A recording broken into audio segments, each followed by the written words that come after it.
किसी भी कीमत पर स्वतंत्रता का कोई मोल नहीं किया जा सकता। वह एक जीवन है और जीवन का कोई मोल नहीं होता। सुप्रभात। मैं श्री कृष्ण गोयल आज आप सबके समक्ष अपने भाषण की शुरुआत महात्मा गांधी की इन्हीं सुनहरी पंक्तियों के साथ करना चाहूँगा। शुरुआत करने के लिए मैं आपके समक्ष अपनी एक कविता के कुछ पंक्तियाँ प्रस्तुत करना चाहूँगा। सन 47 में आज़ाद हुए इस वतन को करना पड़ता है अपनी आज़ादी पर विचार। आखिर क्यों है सर्वत्र फैला असीमित कपट और दुराचार।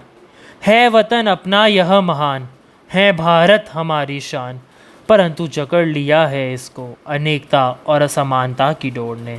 भर गया है अहंकार और स्वाद सब में।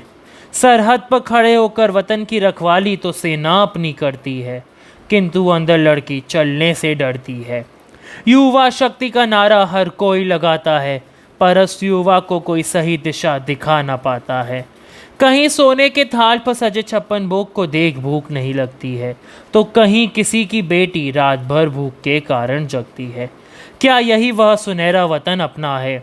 क्या यही शहीद भगत सिंह और गांधी का सपना है? क्या इसीलिए आज़ाद ने गोली स्वयं को मारी? क्या इसीलिए रण में उतरी झांसी की वह नारी? गढ़ नहीं तो कैसे चूके फिर हम राष्ट्र नया गढ़ने में, जिस आज़ादी के लिए लड़े उसकी इज्जत करने में।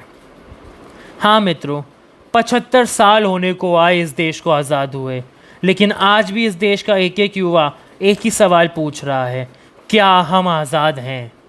क्या हम आज़ाद हैं हमारे देश के उन रूढ़िवादी विचारधारा से? क्या हम आज़ाद हैं अपने देश के उन्हीं रूढ़िवादी सांस्कृतिक कार्यों से? नहीं मित्रों, मुझे तो नहीं लगता कि हम आज़ाद हैं। आज भी हमारे देश में कई ऐसे राज्य और कई ऐसे कस्बे हैं जहां कन्या भ्रूण हत्या की संस्कृति चली आ रही है। ऐसे कई राज्य हैं जहां हमारे देश के महान लोग यह सोचते हैं कि लड़के भगवान का स्वरूप है, पर लड़कियां एक बोझ है उनके ऊपर। ऐसे कई राज्य कस्बे हैं जहां लड़कियों को बोझ समझकर उनके दहेज मांगा जाता है और दहेज ना मिलने पर उनकी शादी के बाद उनको जान से मार डाला जाता है। मित्रों, हमारी आज़ादी न केवल यहाँ तक सीमित है, हमारी आज़ादी पर सवाल इस बात पे भी उठता है कि क्या हमें बोलने की आज़ादी है?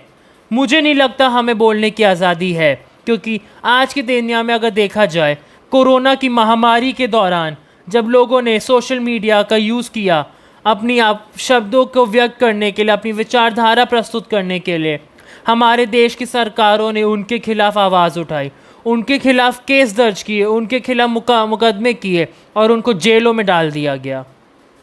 हाँ मित्रों, हमारा देश आज भी आज़ाद नहीं है, लेकिन क्या हम इस देश को आज़ाद कर सकते हैं? जी हाँ, हम कर सकते हैं। हम इस देश की युवा इस देश को आज़ाद कर सकते हैं। हमें इस देश को आज़ाद करना ही पड़ेगा, क्योंकि 75 साल हो गए हैं हमें आज़ाद हुए, पर आज भी दुनिया हमसे एक ही सवाल पूछ रही है, क्या भारत आज़ाद है? धन्यवाद।